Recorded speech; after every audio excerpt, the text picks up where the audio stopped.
Hello, everyone, and welcome back to Mental Health Matters on WPVM 1037, the voice of Asheville. I'm Todd Weatherly, your host, mental health professional and therapeutic consultant. I have with me today a friend of mine, one of my favorite people, program founder and recovery advocate, Elizabeth Fikes. Elizabeth is founder and director of outreach for Stonewater Adolescent Recovery, a residential treatment program providing mental health and substance use treatment for adolescents and their families.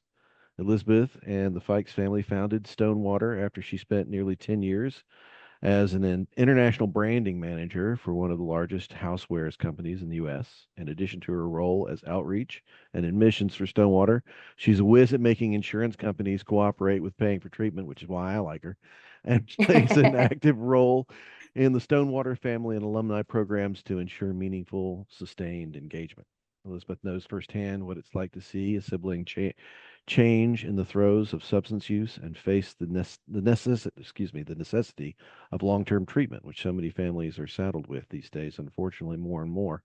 Her brother and co-founding partner Brian is candid about his own personal journey in recovery, having been a teen needing treatment in his early years, understanding that these behaviors affect not only the adolescent but the entire family. They absolutely do. And Elizabeth became passionate about sharing her family's experience with others at the crossroads of seeking treatment for their child. Elizabeth, my dear friend, Hi, welcome to the show.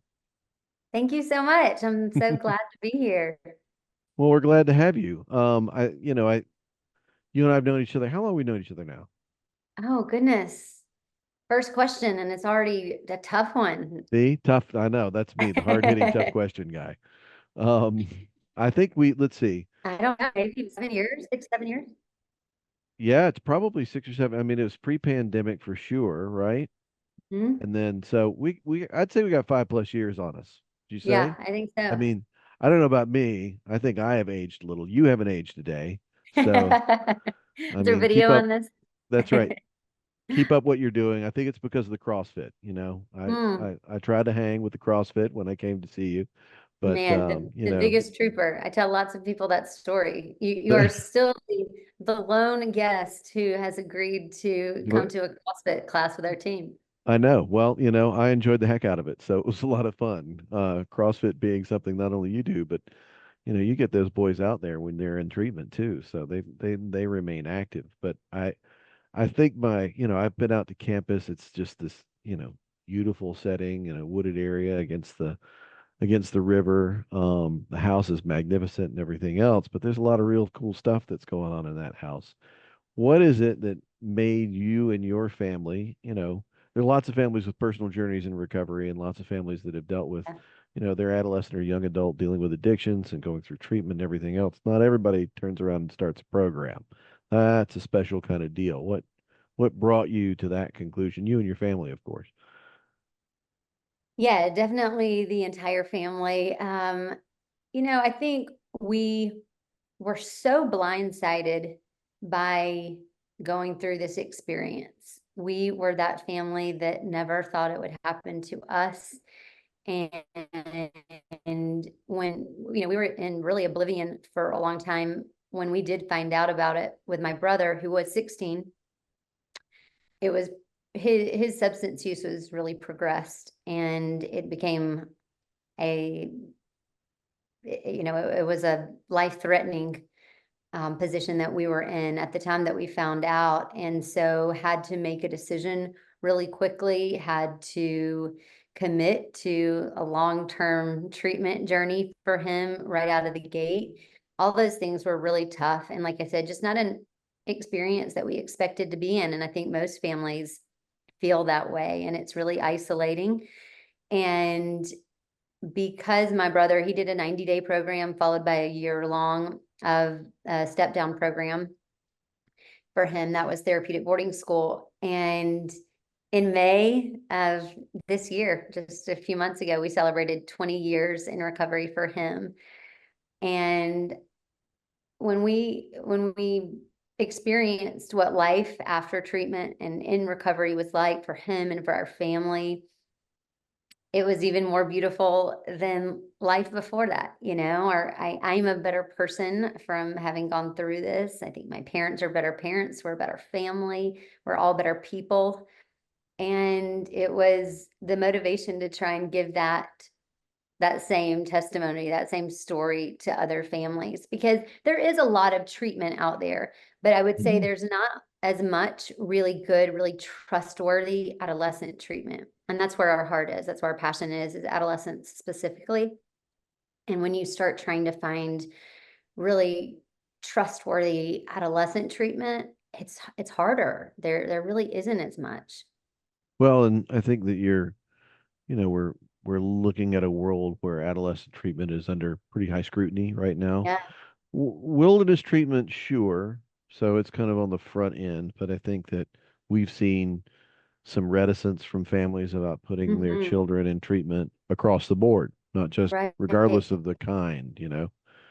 Um, and then, this is a part that's challenging for families. Is the It's not just that, they've got to accept that maybe they've got a child who's struggling with addictions and probably struggling with co-occurring mental health issues as well. Not probably, most likely. Yeah. They really walk hand in hand. But in addition to that, I don't think people really understand how long the journey can be just kind of being engaged in treatment. Um, Absolutely.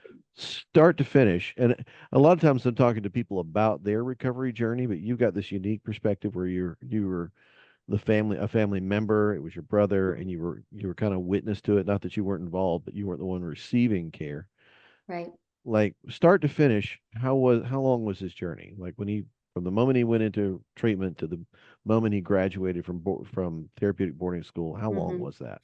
It was a year and a half, Yeah. all at once. We had people like you, us, who served in that role with our family, who guided the decision making and really helped our family understand that it was going to be a long-term process from the beginning. So, we see certainly lots of families who would like to commit to a shorter stay and hope that 30, 60, 90 days might be all that they need. And even sometimes the challenge that we experience with families is that their son does so well in our program, they motivated in the beginning to commit to it long term. But then their son does so well in our program that they feel like, I've got my son back. Our family it's recognizable. It's what it used to be. And they're so eager to believe that maybe that next step isn't necessary and they Mm. can sort of create meaningful structure and accountability and scaffolding in their own home. And that's rarely enough when you're stepping down from a program like ours. And so certainly we are passionate about that model of coming to a program like Stonewater that's a 90-day program, a really high level of care, and then also lining up a transitional program after Stonewater, which the length of time for that can vary, but to really support and protect the progress that they've made while they're with us. Right. Right. Well, and you know, the it's funny to me how families kind of get caught up in oh, can we please not have it be X amount of time? And I'm sure you probably run into families who are having trouble with, having their adolescent, not ready to have them leave the home for any significant period of Right. time, kind of face that, oh, they're not in the home. They're not, and maybe they're going to engage in this process. And the best thing they can do is go through a therapeutic boarding school or a longer term step down kind of option that's might be 3 to 6 months or a year. And that's kind of a hard thing to face for families. I've noticed Yep.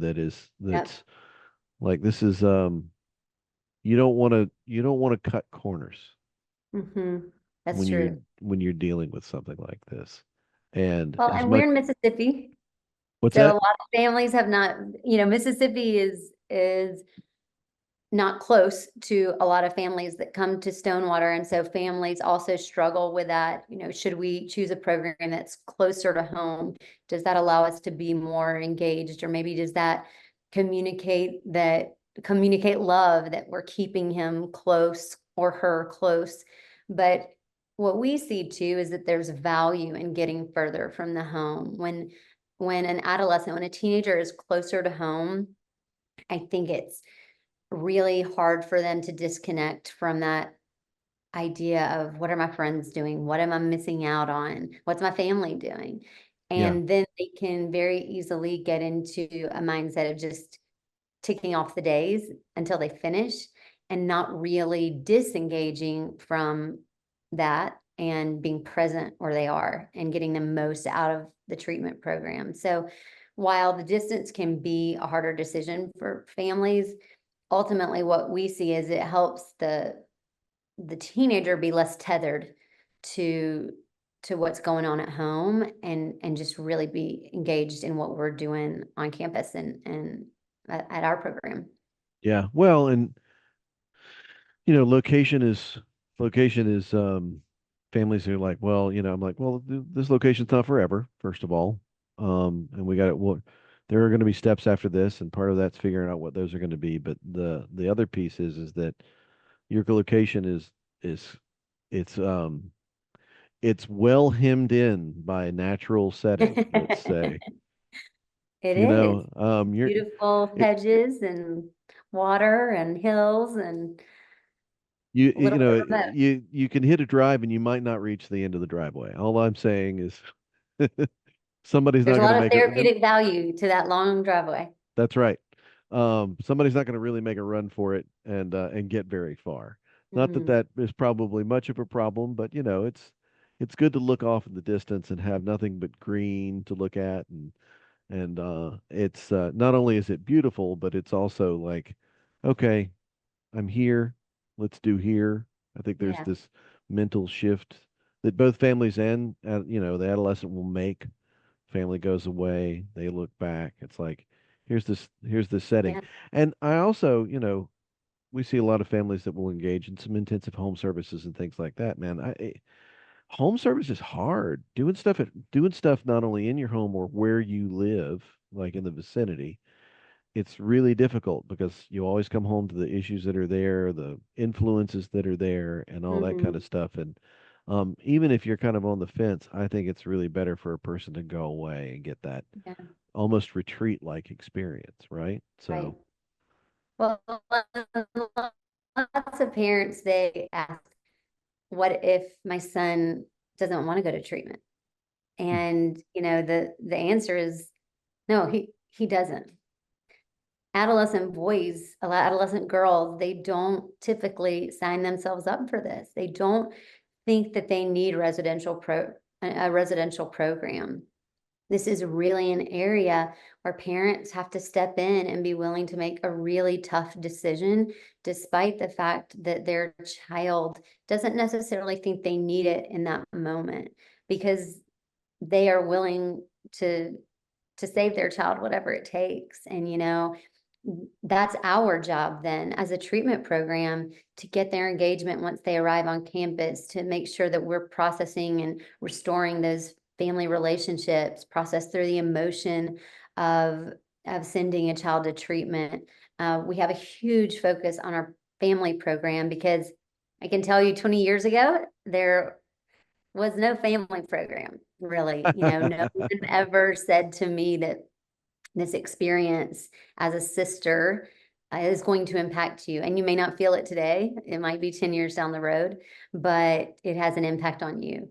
And family that was, systems, I'm sorry. family systems. Yeah, the family system is so important. And a lot of our families leave and say that even though they felt like they had great family relationships, great relationships with their child before coming to treatment, that they feel like they're better than ever, because now they have different tools for communicating, for healthy boundaries, how to implement those healthy boundaries. Hmm. It's tough today. Parents are, having to navigate a culture of technology, and just boundaries that weren't always there. There's no guidebook. Every person has a different perspective. And so just working with the families and helping them feel supported and equipped is as important as the work that we do with the adolescent. Yeah. Now that brings us to something I think is I'd like to have your opinion about, which is getting a kid to treatment. Mm. The whole let's call it intervention, if you will. Though I don't like that word um, for lots of different reasons. But the adolescent does not want to go. They rarely do. Even if they acknowledge they've got a problem, going away for residential treatment is not, they're not flags and yelling hooray about it, right? So, they're for a very long time, especially with wilderness programs, somebody shows up at midnight or at 6 in the morning and says, "Hey kid, we're going. Pack your stuff." Yeah. You know, it's not really a choice.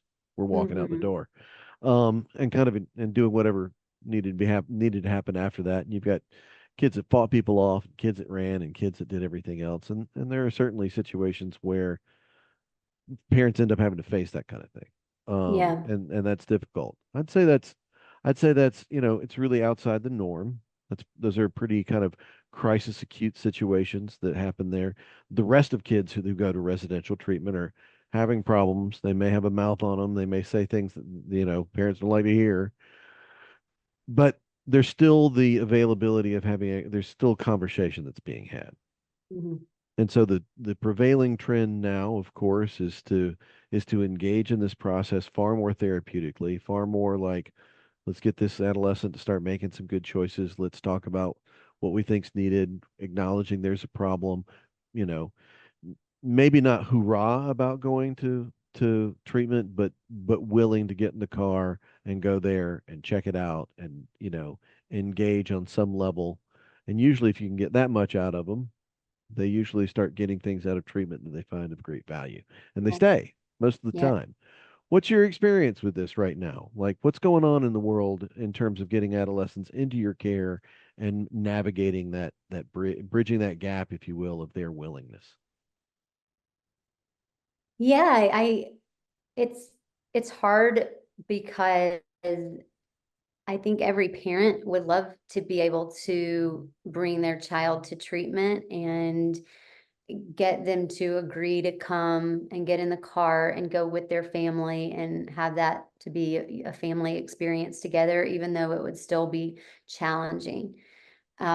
With my family, with my brother, he he was not willing. We had a window of willingness with him, but Mhm. we didn't act quickly enough to kind of capture that window, and he became then unwilling, and so we did have to use um, someone else to get my brother to treatment. And although he was angry in that moment, ultimately he's very grateful that we did that. I think what's really important is that you if you are in a situation where you know that your child will not you cannot get him in the car to go with you to treatment, um, that exists. And I think it's important to realize it for parents, because a lot of parents I talk to, they feel a little bit ashamed almost, I can't do it. I don't think I can get my Mhm. child to that point.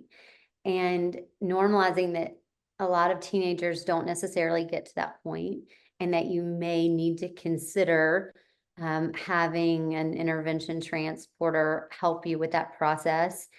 Um, but it's so important to make sure that whoever you're partnering with is really loving, is really, really cares about adolescents, has experience specifically with adolescents. Mhm. This age group is so different than children, different than young adults. And so you need someone that really has that expertise working with adolescents, who is working to immediately establish relationship and trust with them. And there are lots of transportation services out there, but you have to do your due diligence as a parent and make sure that the ones that you're working with are really trustworthy. And at the end of the day, it's about mitigating risk, I think, for your child. If you know your child. This is what I tell parents, you know your child. And I can't tell you things about your child.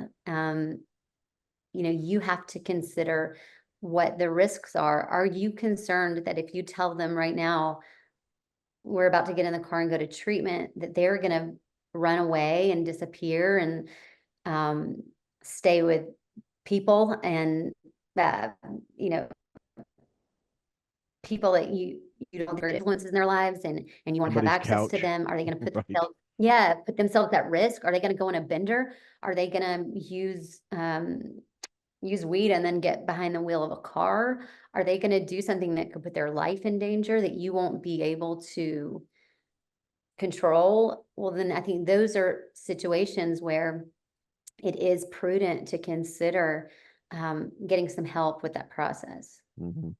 Well, and I mean, kids don't often listen to parents at that age, regardless Yeah, of the that's situation. right. So, if you look at the kind of stages of development, by the time you hit 16, 17, and those kinds of ages, a lot more of what they get from the world, they get from their peers and they get from their Yeah, that's parents. right. They've kind of crossed that threshold. They return again, but it doesn't happen until, late 20s, early 30s Mhm. that parents become more important again. Yeah, Um, I think it's hard for parents, honestly, in general, to just kind of there's a lot of the thing about adolescent treatment, especially in this arena, to me, is that not only are you in the midst of what is ultimately a very difficult time to be with kids. yeah, It's, they're adolescents, they're like, leave me alone, I want my own space, I only want to hang out with my friends. As a parent, you're kind of getting left out now, and you got mhm. to face that with some grace. But then this kid's also got like problems, and you're going to have to intervene. You have to Yeah, get in there and make sure that, they don't bring themselves harm or harm to others, or, I mean, sometimes substance use and these kinds of behavioral patterns, they're not just dangerous, they are life-threatening.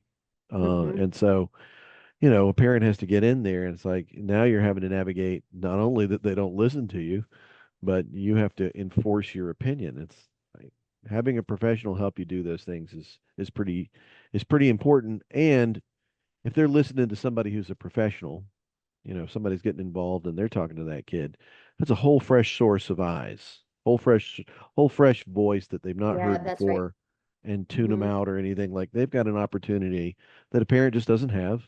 And it's not because they're bad parents, but that's just the way that developmental stage and that age works.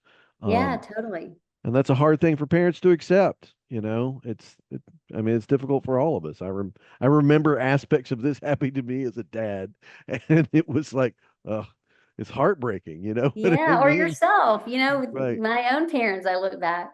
But you bring up a great point about the disproportionate weight of peer opinion during this specific neurological phase of development. An adolescent cares more about peer opinion than any other stage of development.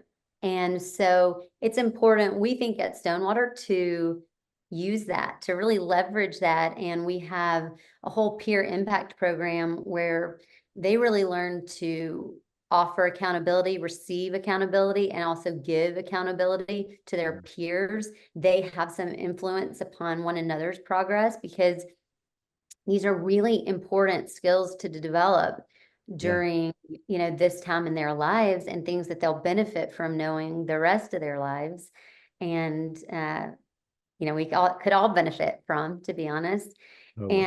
And it's really important because you can hear something differently from a peer, even as adults. I sit in our family program. We have a virtual support group, and sometimes there will be something that I know I or members of our team have communicated to a family 5 different ways, and they're not really receiving it or responding to it.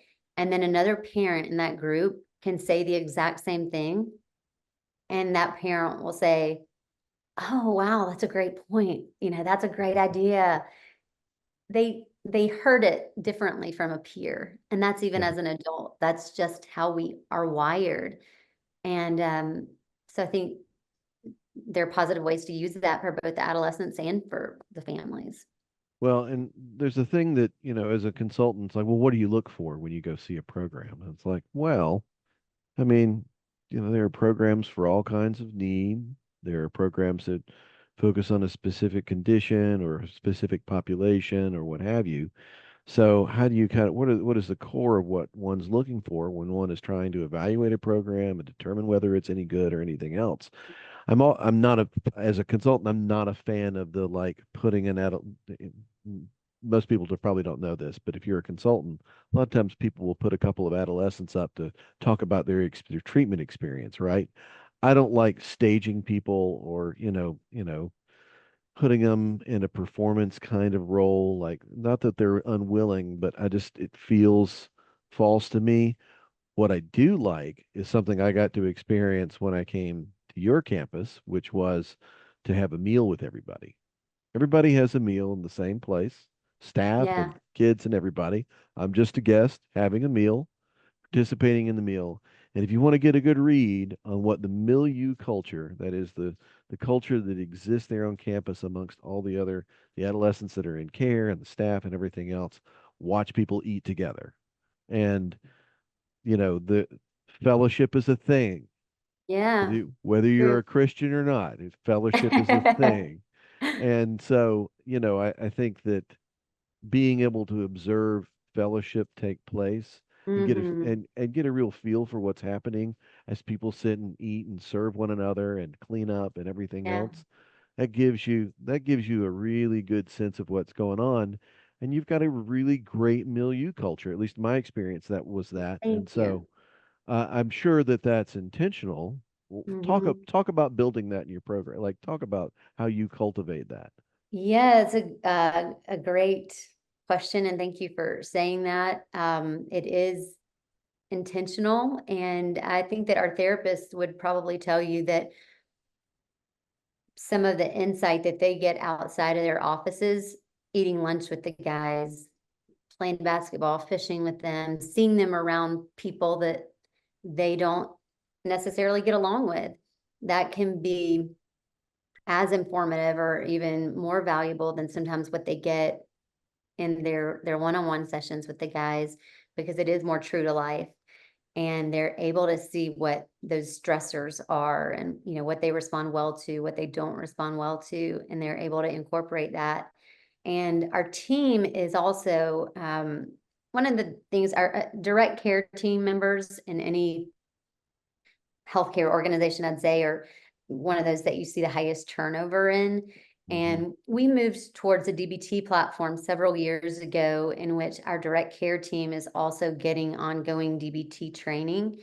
And they do a DBT consult group once a week. And that DBT consult group allows them to get to know one another in a just in a more real way. They're Yeah. bringing their own personal frustrations to that group. They're saying, I'm struggling right now this week because I'm taking care of my parent who is sick and I'm having a hard time. And then the other people in the group who might have just been seeing that person as the guy from night shift are now seeing him as a person, and they want to support him in a different way. And then he receives that support and he wants to support the people on his shift a different way. And then also what comes from those groups is too, they understand they have a different language that they can communicate with one another using. And then they can also, they know how to support our guys, our students in a very different way. And they're kind of case studying that. Oh, you know, Jack, I tried to teach him this skill this week and he got really dysregulated, even more dysregulated. It was a disaster. And then someone else is able to say, oh, I've seen that Jack responds really well to this. Or the guys are able to understand that skill that you're trying to teach a little bit better if you teach it like this. And Right. so they're equipped. It's created this really cool culture of support and empowerment that we didn't have before. And it's been really neat to watch. To be transparent, we launched that DBT platform for our adolescents, to help Yeah. them. But it had this beautiful byproduct of strengthening our team and creating camaraderie in our team. that has been special, and I think that's what creates the kind of culture that you see when you're on campus and are interacting with people in that milieu. I think it's still somewhere behind me, but I still have my welcome box. Oh, you do? I It's love got Todd that. Weatherly written on it. I've still got my welcome box. It's planted somewhere here in the office. So, You've got um, the same welcome box that every family gets. right, right. A welcome box and a letter and all those kinds of things. It's just part of what makes it feel homey and helps people who might feel like pretty nervous, Yeah, honestly, walking. I mean, you can, I know that you're familiar with it and I'm familiar with it. I've never had to experience it myself, but an adolescent and a family walking up and they're about to drop off their adolescent, their family member's nervous and they're nervous. And you yeah, walk into what is basically a dining room and you have this nice box of goodies and a little letter and people who care sitting around you just to kind of like, you know what, it's going to be okay. Um, this is not a place you shouldn't. There's no need for you to feel threatened here, yeah. and that's Well, the that message that's the day my important. brother went to treatment is still the worst day of my life. And I bet. we, I'm thankful now that I haven't had a day that has eclipsed that, but we can't make that day not a really hard day for parents and families.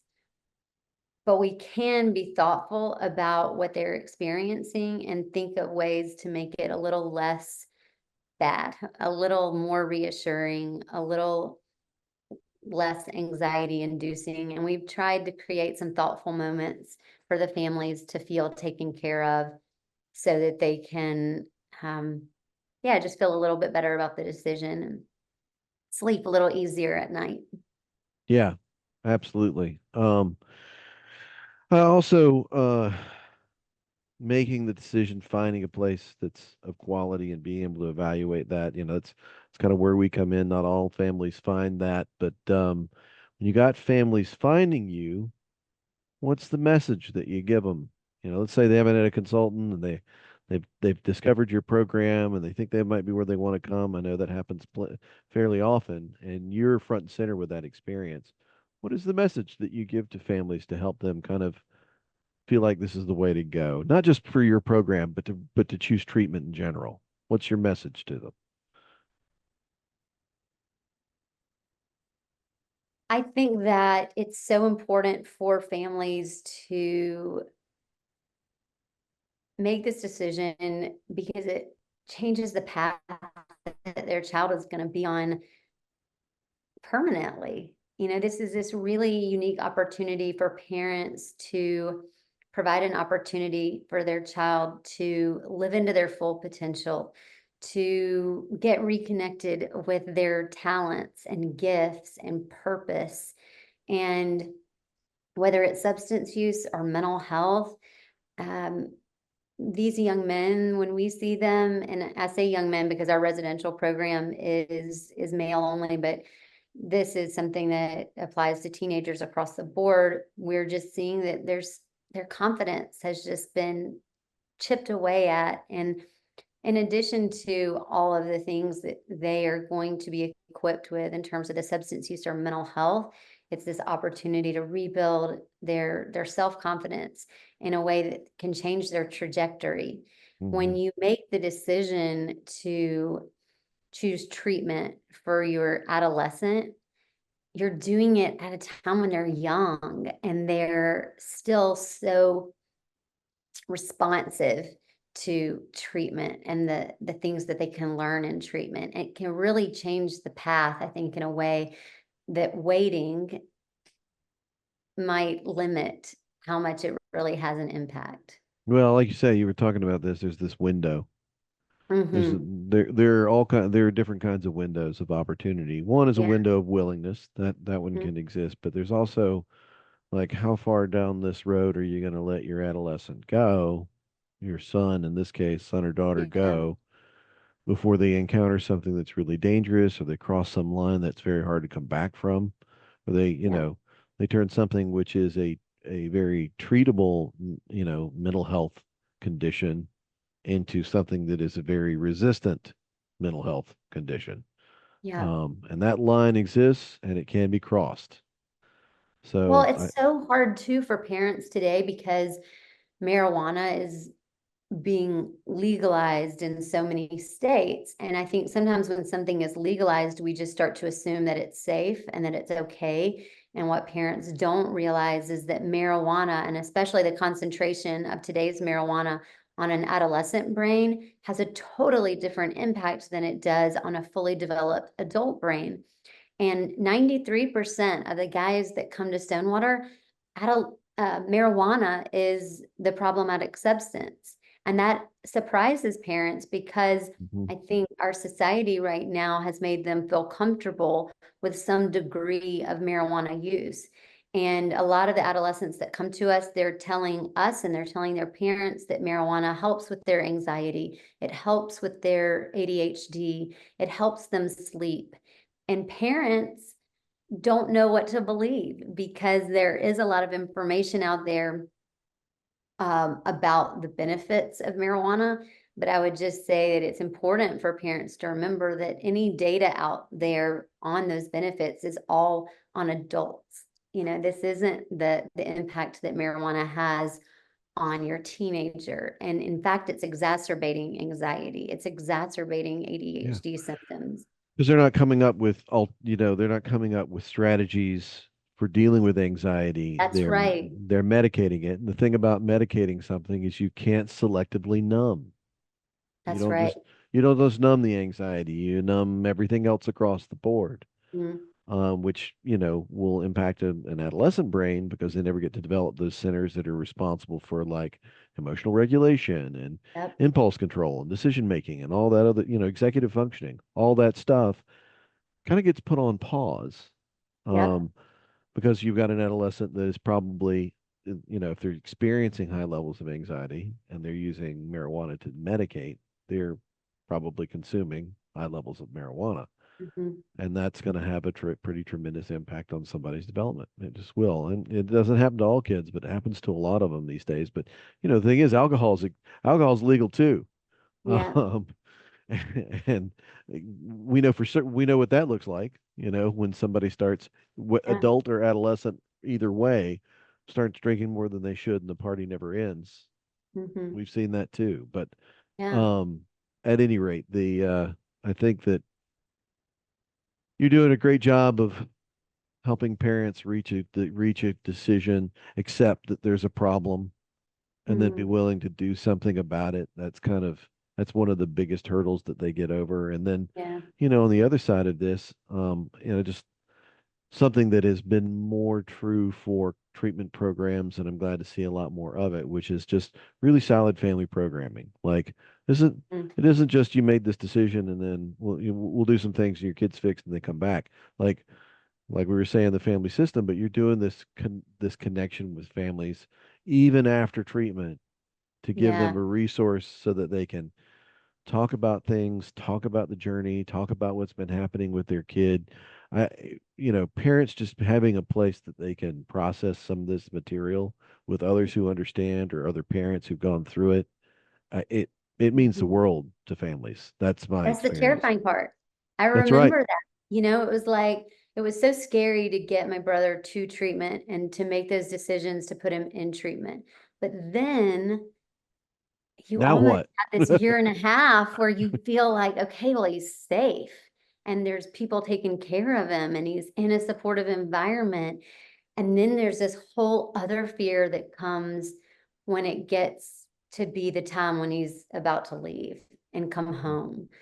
And then it is so scary because, you can't be around him 24/7, protecting every decision that they make. And you have to be so sure that as a family choosing a program, you're asking a lot of questions about what you're going to get in terms of the family so that when they leave, whether it's, in 90 days or a year, you are equipped um, also to help navigate that. I remember one of the biggest sort of altercations my brother and my dad got into was when he had, after he'd been in treatment for a year and a half, and we all think everything's fixed. But the reality is that when he came home, he was still a 17-year-old boy.